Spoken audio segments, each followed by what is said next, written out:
نشست 67 تحریر گل۔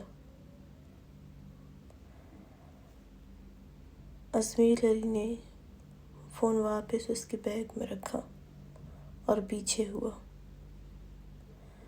لیکن فضیلت ساکت تھی۔ اس کی بات خضر ہاؤس کا سن کر تو کیا وہ فضیلت کے بارے میں سب جانتا تھا؟ وہ خضر خان کے بارے میں سب جانتا تھا۔ اس کا اس طرح خوفزدہ نظروں سے اپنی طرف دیکھنے پر کہا، اپنی یہ چادر اچھے سے لیا کرو، خضر خان نے بہت چھوٹ دی تھی تمہیں، لیکن میں نہیں دوں گا۔ اس کی چھوٹ پر ہی تم کسی کی حویلی میں اتنے وقت سے رہ رہی تھی۔ فضیلت کا رنگ اڑا تھا، وہ سب جانتا تھا اس کے بارے میں، یہ اب کنفرم ہو گیا تھا۔ ازمیر علی اس کو ساکت چھوڑ کر وہاں سے نکلا تھا اور فضیلت کافی دیر ہل بھی نہیں سکی تھی۔ تبھی پلوشے نے پھر آواز لگائی، فضیلت! پلوشے کی آواز پر فضیلت جلدی سے اپنا چہرہ چادر سے ڈھانپتی ہوئی باہر نکلی تھی۔ اس کی سرخ آنکھیں دیکھ کر پلوشے نے کہا، کیا ہوا تمہیں؟ فضیلت نے نفی میں سر ہلاتے ہوئے کہا، آپ یہ میرے سر میں درد ہو رہا ہے۔ کیا آپ کی شاپنگ ختم ہو گئی ہے؟ مجھے جانا ہے۔ تب تک سکینہ خان بھی وہیں آئی تھی۔ ہاں بیٹا، ختم ہوئی ہے، بس نکلتے ہیں، لیکن آپ نے تو کچھ لیا ہی نہیں ابھی تک، وہ فضیلت کو دیکھ کر بولی۔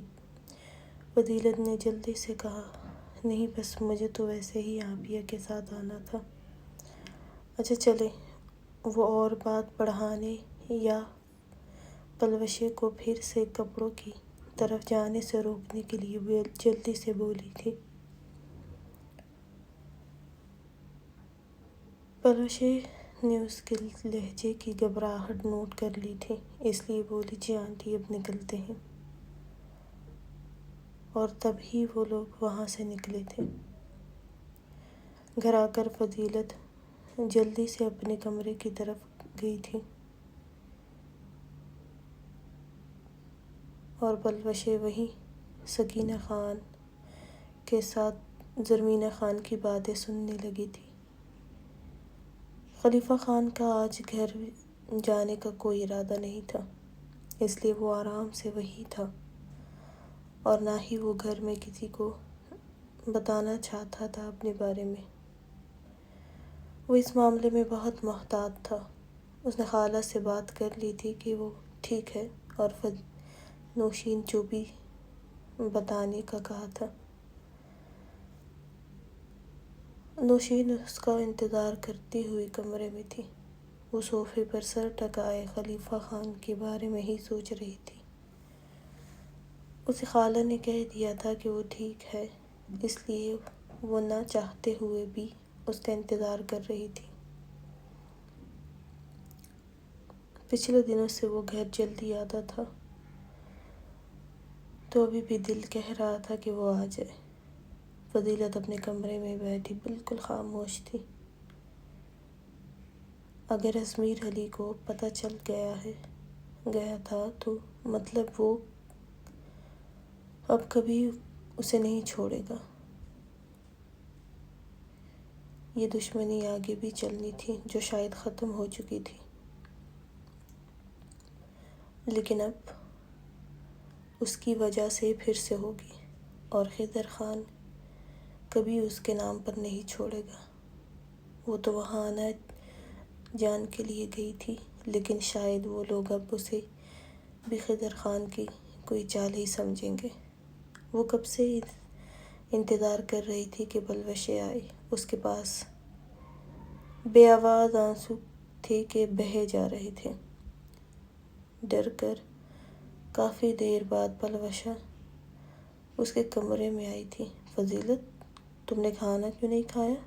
وہ دروازہ بند کرتے ہوئے بنا اس کو دیکھے بولی تھی، اور فضیلت اسی پر نظریں جمائے ہوئی تھی۔ پلوشہ نے رخ موڑ کر اس کو جواب نہ دینے پر دیکھا تھا۔ وہ حیرت سے بولی، کیا ہوا، تمہیں رو کیوں رہی ہو؟ وہ جلدی سے اس کے قریب ہوئی تھی۔ آپیہ، وہ اور بھی روتے ہوئے بمشکل بولی۔ فضیلت میری جان، بتاؤ تو کس بات پر اتنا رو رہی ہو؟ خضر نے غصہ تو نہیں کیا ہے؟ فضیلت بہت کم روتی تھی، لیکن ابھی اس کو اتنا روتے دیکھ کر پریشانی سے اس کا ہاتھ اپنے ہاتھ میں لیتے ہوئے بولی، آپیہ وہ فضیلت پھر بول کر خاموش ہو گئی تھی۔ فضیلت بچے، وہ کیا؟ آپیہ، اجمیر خانزادہ کو میرے بارے میں سب پتہ ہے۔ وہ آج مال میں میرے کپڑے چیک کرتے ہوئے ٹرائل روم میں آیا تھا۔ وہ وہیں پر تھا۔ اسے لگا تھا میری شادی ہے، اس لیے وہ غصے میں تھا، اور میں نے بھی اسے جان چھڑوانے کے لیے جھوٹ ہی کہا تھا کہ ہاں میری لالا میری شادی کروا رہی۔ تو وہ اتنا بول کر پھر خاموش ہوئی۔ پلوشہ خاموشی سے اسے دیکھ رہی تھی۔ فضیلت نے پلوشہ کو خاموش دیکھ کر جلدی سے ساری بات بتائی۔ اب کیا ہوگا؟ وہ اب مجھے کوئی طلاق نہیں دے گا، اور یہ بات لالا کو بھی معلوم ہو جائے گی۔ فضیلت کی پوری بات سننے کے بعد پلوشہ بھی پریشانی سے ساکت سی ہوئی تھی۔ آپیہ، وہ لالا کو جانتا تھا۔ مجھے لگتا ہے اس نے جان بوجھ کر مجھ سے نکاح کیا ہے، اور اب وہ لوگ اس بات کا بھی بدلہ لیں گے، اور اس دفعہ پتہ نہیں کون مرے گا۔ مجھے بہت ڈر لگ رہا ہے۔ کافی دیر بعد پلوشہ نے اسے دیکھ کر پریشانی سے کہا، میں نے اس لیے تمہیں منع کیا تھا حویلی مت جاؤ، بلکہ کوہاٹ بھی جانے کی ضرورت نہیں ہے۔ وہ بہت چالاک ہے، لیکن نہیں، تم نے ضد ہی پکڑ لی تھی۔ اب ایک اور دشمنی میں کیا کچھ نہیں ہوگا، یہ کوئی چھوٹی بات نہیں ہے۔ اس لیے اب کی دفعہ پلوشہ بھی پریشان ہوئی تھی۔ کچھ دیر خاموشی کے بعد فضیلت نے کہا، آپیہ، کیا مورے کو بتا دوں؟ شاید وہ اس دفعہ مورے کے لیے کچھ نہ ہو۔ پلوشہ نے نفی میں سر ہلایا۔ مورے کی طبیعت ٹھیک نہیں ہے، اس لیے ان کو بالکل پتہ نہیں چلنا چاہیے۔ پھر کیا کریں؟ اجمیر خانزادہ کی کال بھی کئی دفعہ آئی مجھے، لیکن میں نے نہیں اٹھائی۔ فضیلت کے فون پر 2 دفعہ اجمیر علی کا فون آ چکا تھا، لیکن وہ اتنی خوفزدہ تھی کہ ایک دفعہ بھی فون نہیں اٹھایا تھا اس نے۔ کشمالہ اپنے کمرے میں آئی اور شاہ نواز خانزادہ کو فون کرنے لگی، لیکن فون وہ اٹھا نہیں رہا تھا۔ وقت دیکھا، وہاں اس وقت رات کے 10 ہونے والے تھے، لیکن وہ نہیں آیا تھا۔ ابھی تک حویلی میں کسی کو نہیں پتا تھا کہ وہ کہاں ہے۔ شادین خانزادہ نے بتایا تھا کہ ارجنٹ کسی میٹنگ کی وجہ سے وہ شاید آج نہ آئے، یا شاید ہو سکتا ہے کہ کچھ دن نہ آئے۔ اس لیے اب کشمالہ اس کو فون کر رہی تھی، وہ تو اٹھا ہی نہیں رہا تھا فون۔ کشمالہ نے برا سا منہ بناتے ہوئے فون ٹیبل پر پٹکا، نہیں اٹھانا تو نہ اٹھائے، جھوٹے نہ، اس لیے جہاں بھی جاؤں گا رات تک واپس آؤں گا، وہ اس کی نقل اتارتے ہوئے بولی تھی، اور کپڑے چینج کرنے گئی تھی۔ کچھ دیر بعد وہ آئی، سادہ سے لباس میں ملبوس تھی۔ وہ بیڈ پر لیٹی اور دونوں سائیڈ کے لیمپ آن کرتی ایک دفعہ پھر سے شاہ نواز خانزادہ کو فون کیا، جو اس نے اٹھایا تو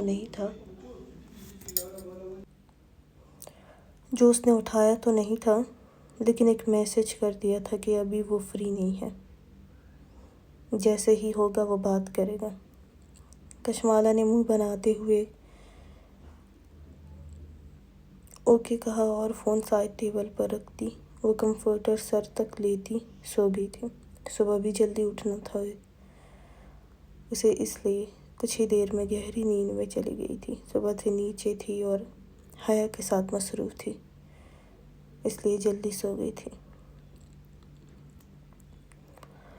رات کو دیر سے ہی شاہ نواز خانزادہ نے فون دیکھ کر واپس کیا تھا۔ ایک دفعہ کشمالہ کے نہ اٹھانے پر وہ سمجھ گیا تھا کہ وہ سو چکی ہوگی، اس لیے وہ صبح بات کرنے کا سوچتا ہوا پھر فون نہیں کیا۔ رات کو دیر سے اس کے کمرے کا دروازہ کھلا تھا اور کوئی کمرے میں داخل ہوا تھا، لیکن سامنے ہی کشمالہ کو بیڈ پر بے خبر سوئے دیکھ کر وہ اس کے قریب آئی۔ وہ ایک نظر کشمالہ کو دیکھنے کے بعد اس کا فون چیک کرنے لگا۔ کافی دیر اس کے فون کو دیکھنے کے بعد اپنے فون سے ہی کسی کو جلدی میسج کرنے لگا تھا۔ ایک نظر کشمالہ پر بھی ڈال رہا تھا، لیکن وہ کمفرٹر سر تک تانے بے خبر سو رہی تھی۔ کچھ دیر میں ہی وہ اس کا فون واپس رکھ کر وہاں سے خاموشی سے نکلی تھی۔ پلوشے نے ازمیر علی سے بات نہ کرنے کا کہا تھا فضیلت کو، اور اس لیے وہ اپنا وہ فون بھی بند کر گئی تھی۔ خضر خان کے پوچھنے پر بتایا کہ اس کا فون سائلنٹ پر تھا اور وہ کہیں گم ہو گیا ہے، مل نہیں رہا ہے۔ خضر خان نے اس کے لیے دوسرا فون لانے کا کہا تھا، لیکن آج ایک ہفتہ گزر گیا تھا، لیکن وہ شادی کی وجہ سے بہت مصروف تھا، کسی کا خیال ہی نہیں تھا اسے۔ کل پلوشے کا نکاح تھا، اس لیے آج گھر میں بھی مہمانوں کا آنا شروع ہو گیا تھا۔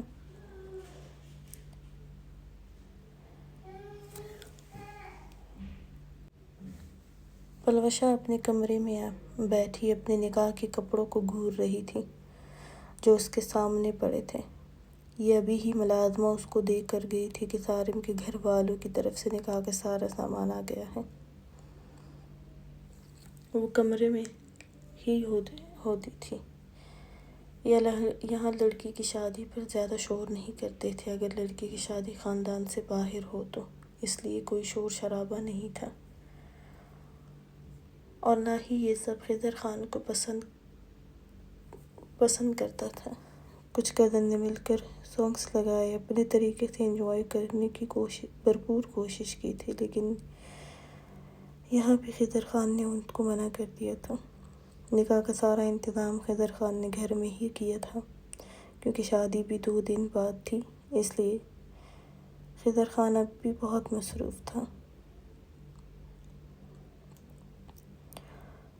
پلوشے ساکت سے بیٹھی رہی، تبھی دروازے پر نوک ہوا تھا۔ پلوشے نے چونک کر کہا، آ جاؤ۔ اس کی آواز پر فضیلت کی ایک دوست اندر آئی تھی۔ پلوشے آپیہ، زرمینہ آنٹی نے آپ کو بلایا ہے۔ پلوشے اٹھی اور گہری سانس لی۔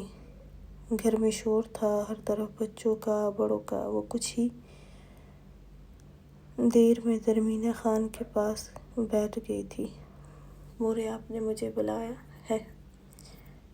زرمینہ خان نے مسکراتے ہوئے کہا، ہاں۔ کمرے میں کیا کر رہی ہو؟ یہاں بیٹھو۔ بچے دیکھو، سب لڑکیاں یہاں مہندی لگوا رہی ہے اور تم کمرے میں، تم بھی مہندی لگواؤ نا۔ زرمینہ خان کے کہنے پر کچھ عورتوں میں بیٹھی ایک، جو رشتے میں خضر خان کی منہ بھولی پھوپھو لگتی تھی، پلوشے کو دیکھ کر بولی، پلوشے تمہیں تو خوشی خوشی مہندی لگوانی چاہیے، اتنی اچھی جگہ تمہاری شادی جو کروا رہا ہے خضر خان، ورنہ بیوہ رہ چکی ہو۔ بیوہ کے بعد اسی طرح نہیں بلکہ اس سے بھی زیادہ جشن منائے تھے تمہارے پہلے نکاح میں۔ خیر، اس لیے ہی کہہ رہی ہوں، تمہیں تو زیادہ خوش ہونا چاہیے۔ وہ جو ایک دفعہ پھر سے انکار کرنے والی تھی، ان کی بات پر خاموش ہوئی تھی۔ اور زرمینہ خان کے ساتھ بیٹھ گئی۔ پپھو میں رات کو دیر سے لگاؤں گی تاکہ لگاتے ہی سو جاؤں، کیونکہ ابھی ملازموں کے ساتھ کچن بھی دیکھنا پڑ رہا ہے۔ زرمینہ خان کو ذکیہ خان کی باتیں کچھ اچھی نہیں لگی تھی، لیکن خاموش رہی تھی۔ ہاں یہ بھی ٹھیک ہے، اب جب تک نکاح نہیں ہوگا تب تک تو یہاں کی ہی ذمہ داری ہے نا تم پر، رات کو ہی لگانا۔ پھر ذکیہ خان نے زرمینہ خان کو دیکھ کر کہا، زرمینہ اب تو تم خضر خان کی شادی کے لیے راضی کرو، کیونکہ تمہاری تو طبیعت ٹھیک نہیں ہوتی۔ سارا گھر ملازموں کے حوالے تو نہیں رہ سکتا ہے۔ پلوشیں اپنے گھر کی ہونے والی ہے، فضیلت تو ابھی نہیں سنبھال سکتی سب کچھ، اس لیے خضر خان کو کہو اپنی اس بدچلن بیوی کا روک نہ لگائے اور شادی کر لے۔ وہ جو شروع ہوئی تو پھر بولتی ہی چلی گئی تھی۔ زرمینہ خان نے اس بات میں سر ہلاتے ہوئے کہا، جی میں کروں گی۔ ذکیہ خان زرمینہ خان سے بھی عمر میں بڑی تھی۔ ہاں راضی کرو اور پھر مجھے بتانا، میں اس کے لیے اس دفعہ لڑکی دیکھوں گی، خاندانی ہوگی۔ میرے دیور کی بیٹی ہے، خضر کو پسند بھی آئی تھی، مجھے کہا تھا کہ اچھی ہے، میں نے دکھائی تھی اس کو۔ ابھی وہ اتنا ہی بولی تھی کہ پلوشیں کھڑی ہوئی۔ پپھو چائے بنواؤں آپ کے لیے بھی، کیونکہ ابھی ملازمہ نے سب کے لیے تو بنانی ہے، اس لیے پوچھ رہی ہوں۔ ارے ہاں، سر درد سے پھٹا جا رہا ہے۔ پلوشیں اور اس سے آگے نہیں سننا چاہتی تھی، اس لیے وہاں سے ہٹی تھی۔ رات کو دیر سے وہ مہندی لگوانے کے لیے زبردستی ہی سب نے بٹھایا تھا لاؤنج میں ہی۔ ایک طرف باقی سب سونے چلے گئے تھے، بس فضیلت اور کچھ اور لڑکیاں تھیں۔ پلوشیں نے بہت ہلکی سے مہندی لگوانے کا کہا تھا۔ سب لڑکیاں بھی اپنے کمروں میں گئی تھیں، بس پلوشیں وہیں بیٹھی رہی۔ دل کی حالت آج بہت عجیب تھی، سکون نہیں تھا، اور جس کے لیے یہ حالت تھی وہ پرسکون اس کی شادی کی تیاریوں میں مصروف تھا۔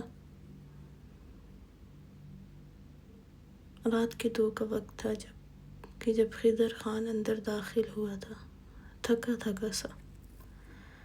کل جمعہ تھا اور نکاح تھا، اس لیے سب وہی دیکھ رہا تھا۔ پلوشیں جو اپنے ہی سوچوں میں گم تھی، آہٹ پر سر اٹھا کر دیکھا۔ وہ اندر آیا تھا اور دروازہ لاک کر رہا تھا۔ ہلکی روشنی میں پلوشیں پر اس کی بھی نظر پڑ گئی تھی۔ تم یہاں کیا کر رہی ہو؟ یہاں اس وقت؟ جاؤ اپنے کمرے میں، وہ اس کو ایک نظر دیکھنے کے بعد بولا اور اپنے کمرے میں جانے لگا۔ کافی لاؤں آپ کے لیے؟ وہ یہاں سے جاتا پلوشیں نے جلدی سے کہا۔ وہ جتنا تھکن محسوس کر رہا تھا، ایک دم بولا، ہاں لے آؤ، اگر لا سکتی ہو تو۔ وہ بنا موڑے ہی بولا تھا۔ وہ کپڑے تبدیل کر کے آیا تو وہ دروازہ کھول کر کمرے میں آئی۔ یہاں رکھ دو، وہ بنا اس کی طرف دیکھے بولا تھا۔ پلوشیں چلتی ہوئی اس کے قریب آئی تھی اور کافی اس کی طرف بڑھائی تھی۔ وہ نظریں اٹھا کر اسے دیکھنے لگا تھا، اس کے ہاتھ سے کافی لی۔ آپ شادی کرنے کے لیے راضی ہو جائیں گے؟ وہ ایک دم سے بولی تھی۔ وہ چونکا تھا۔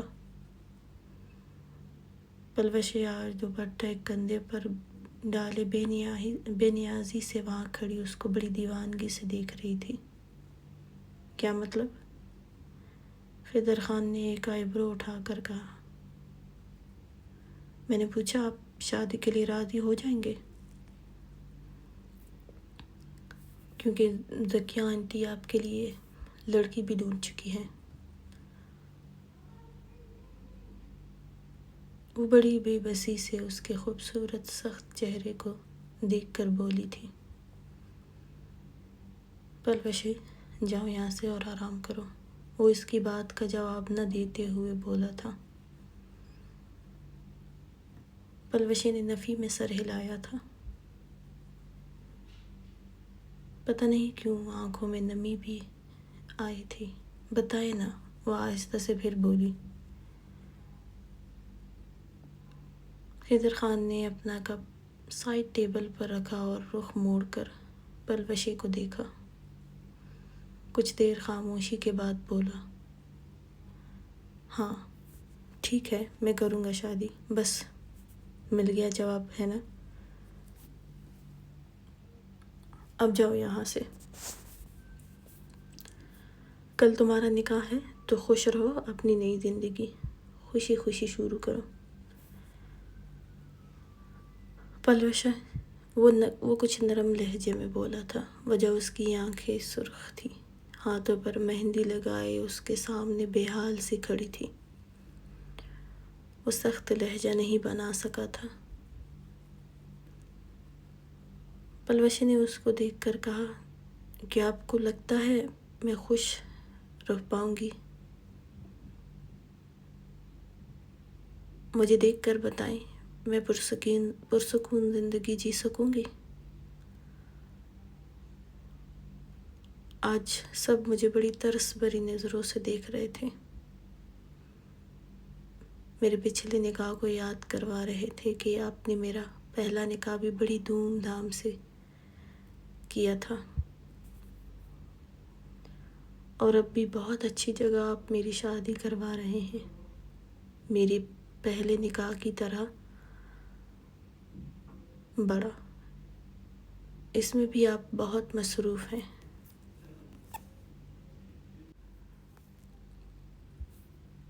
اور جب یہ شادی بھی ختم ہوگی تو پھر تو بھی آپ ہیں نا، ایک اور رشتہ آئے گا میرے لیے۔ بکواس بند کرو، وہ کچھ سخت لہجے میں بولا تھا۔ پلوشے نم آنکھوں سے مسکرائی تھی،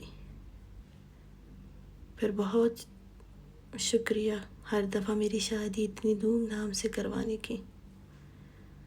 خضر خان لب پینچ گیا تھا، کیا آپ شادی کرنا چاہتے ہیں؟ کیونکہ رشتوں کی تو آپ کو کمی نہیں ہے۔ خضر خان نے کہا، ہاں تمہاری کر دوں تو پھر میں بھی کر لوں گا۔ تم یہاں یہ پوچھنے کے لیے آئی تھی تو مل گیا جواب، اب جاؤ۔ پلوشے نے مسکراتے ہوئے اس بات میں سر ہلایا۔ گڈ نائٹ، وہ کہتی پلٹی تھی۔ خضر خان نے سر چٹکا اور اپنے بیڈ پر بیٹھا۔ خلیفہ خان نے اس پورے ہفتے میں ایک دفعہ بھی نوشین کو فون نہیں کیا تھا۔ وہ بھی کرتی تو اب تو نمبر بھی بند ملتا، اور یہی حال خالہ کا بھی تھا۔ وہ لاؤنج میں بیٹھی ٹی وی دیکھ رہی تھی جب خالہ نے کہا، خلیفہ خان نے تمہیں فون کیا؟ نوشین نے نفی میں سر ہلایا۔ اب خالہ اتنی بھی ضروری نہیں ہوں ان کے لیے کہ مجھے بھی فون کرنے لگے۔ میں ہی پاگل تھی جو ان کو اپنے دل میں سمائے، اب بس تڑپ رہی ہوں۔ ارے میں جانتی ہوں وہ جلدی رابطہ کرے گا جیسے ہی وہ ٹھیک ہوگا، تم پریشان مت ہو۔ نوشین کا دل بے چین سا تھا خلیفہ خان کے لیے، لیکن پریشان بھی بہت تھی کہ وہ زیادہ ہی تکلیف میں ہوگا۔ اگر میڈیا کی بات نہ ہوتی تو وہ کب کی ہاسپٹل چلی جاتی۔ وہ گہری سانس لے کر رہ گئی۔ دوپہر کے وقت وہ اور خالہ اسکرین پر ہی نظریں جمائے ہوئے تھی، وجہ خلیفہ خان ماہ رخ جو کہ خضر خان کی طرف سے گئی تھی،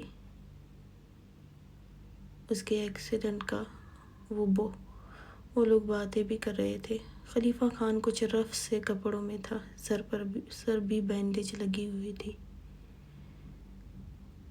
لیکن مسکرا کر معروف سے کوئی بات کر رہا تھا۔ یہ کوئی ریسٹورنٹ تھا یا شاید جہاں خلیفہ خان تھا وہاں تھا۔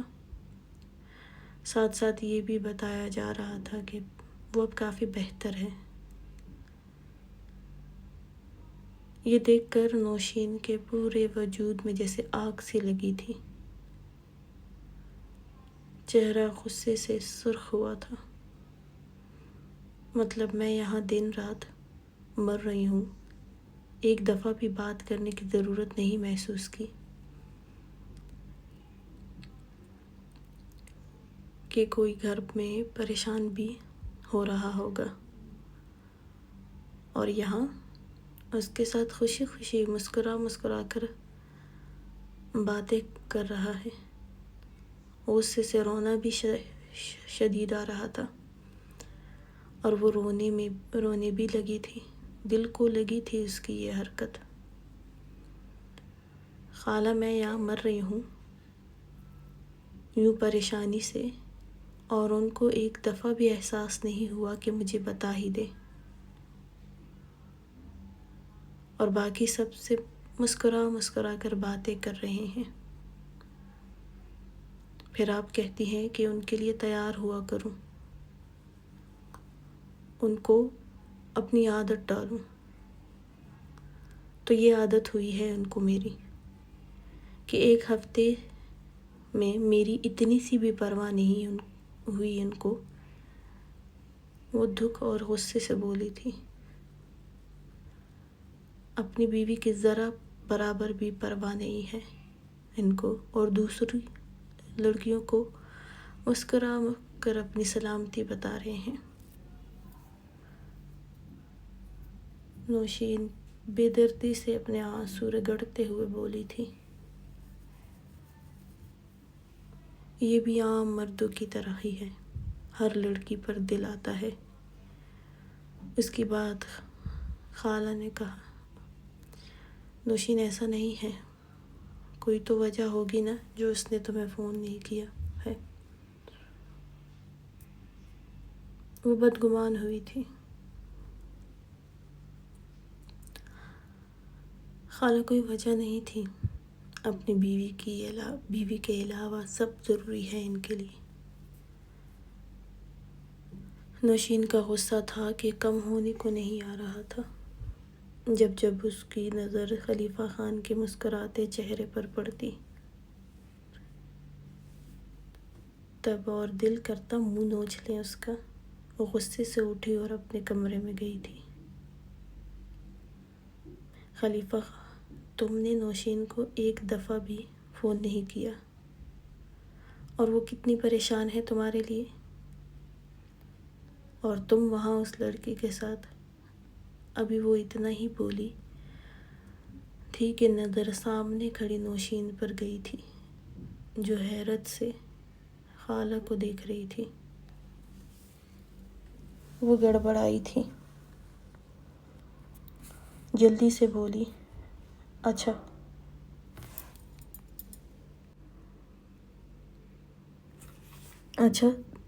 نوشین سے بات کر لو۔ لیکن شاید خلیفہ خان اس وقت مصروف تھا، اس لیے وہ فون بند کر گیا تھا۔ تو اب بھی مجھے اس طرح پریشان دیکھ کر کچھ نہ بولی، وہ اداسی سے بولی تھی۔ خالہ نے جلدی سے کہا، وہ خلیفہ خان نے کہا تھا کہ وہ خود آ جائے گا۔ شیرگل مرنے کو تھا، اتنی اس کی حالت خراب کر چکا تھا شاہنواز خان دادا۔ تبھی اس نے بتایا تھا کہ وہ خضر خان کے لیے کام کرتا ہے، اور یہ سن کر خلیفہ خان اور شاہنواز خان دادا کو بڑی حیرت ہوئی تھی۔ لیکن وہ بھی کچھ پل کے لیے تھا۔ اب خضر خان کی باری ہے۔ خلیفہ خان نے بھی حیرت سے کہا، لیکن خضر خان کے ساتھ تو میرا یا تمہارا کوئی مسئلہ نہیں تھا۔ وہ کیوں؟ وہ کہتا ہوا خاموش ہوا تھا۔ خلیفہ خان نے آگے بڑھ کر شیرگل کے بے حال جھکے سر کو بالوں سے جکڑے اوپر کیا اور غصے سے پوچھنے لگا، خضر خان کی ہمارے ساتھ کیا دشمنی ہے؟ شیرگل نے بمشکل آنکھیں کھولی تھی۔ میں یہ نہیں جانتا، مجھے صرف تمہاری حویلی میں شاہ نواز خانزادہ کے قریب رہنے کا کہا ہے،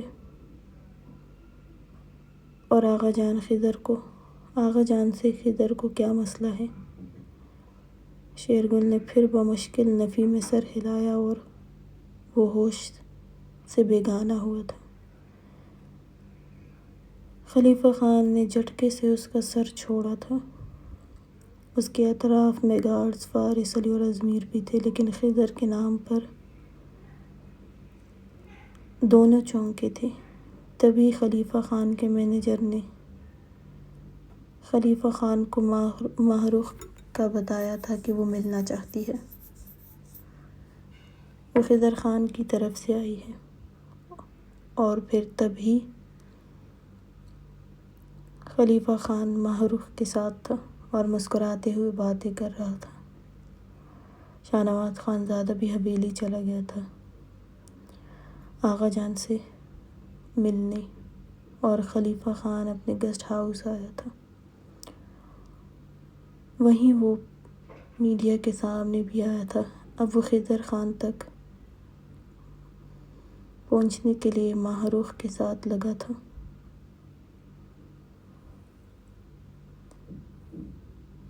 یہ بھی شاہ نواز خانزادہ کے کہنے پر ہوا تھا۔ وہ پہلے معلوم کرنا چاہتا تھا کہ آغا جان کے ساتھ اس کا کیا مسئلہ تھا، جسے وہ ان کی حویلی تک اپنے آدمی رکھ چکا تھا۔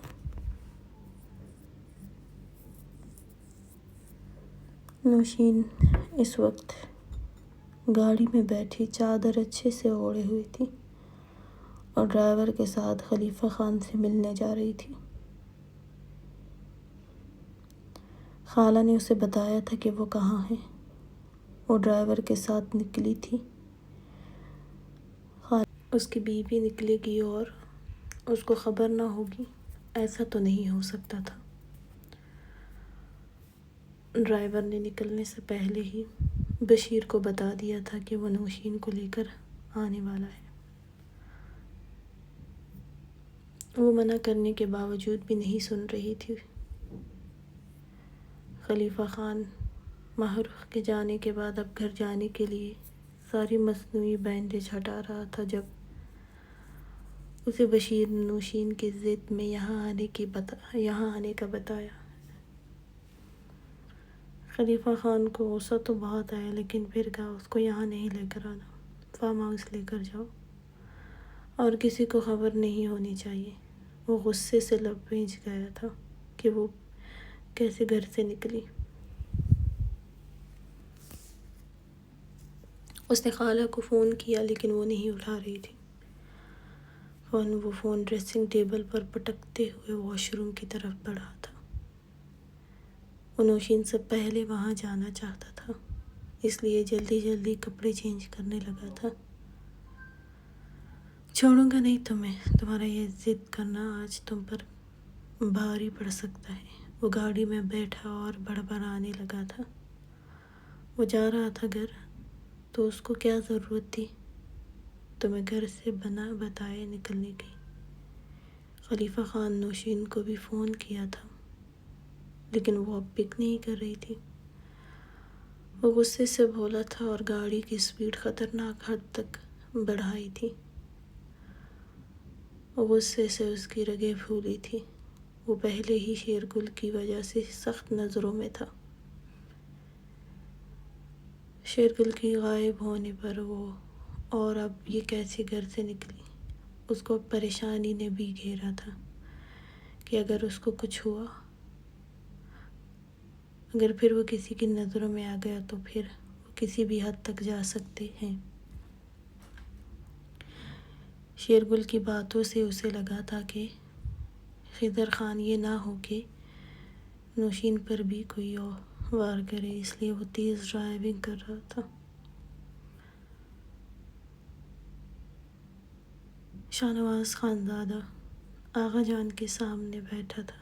وہاں خاموشی ہی خاموشی تھی، کیونکہ اب شاہنواز خانزادے نے کافی دیر بعد پھر کہا، آغا جان، آپ کا اور خضر خان کا کیا تعلق ہے؟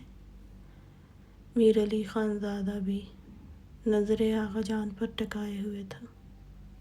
میرا خضر خان سے کوئی تعلق نہیں ہے شاہنواز، اور اب میں اس کے بارے میں کچھ نہیں سننا چاہتا ہوں۔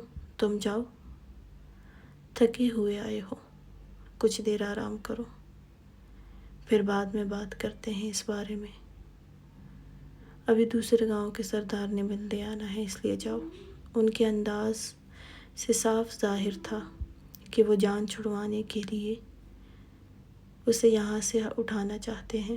شاہنواز خانزادہ نے بنا کوئی بھی بہت کے اس بات میں سر ہلایا۔ آغا جان، اگر آپ نے مجھے وقت پر نہیں بتایا تو پھر اگر ہم میں سے کسی کو بھی نقصان پہنچے گا تو تب بھی آپ کو ہی تکلیف ہوگی۔ وہ بولتے ہوئے کھڑا ہوا تھا، لیکن وہ غصے میں تھا۔ اس کا دل کر رہا تھا خضر خان کی جان لے، جس نے اسی کے گاؤں اور اسی کی حویلی میں آ کر اس کی بیوی کو تکلیف دی۔ اس کا سوچ کر ہی خون کھول رہا تھا۔ وہ چاہتا تھا کہ پہلے آغا جان سے بات کرے، لیکن یہاں سے تو ان کو صاف ٹالا گیا تھا۔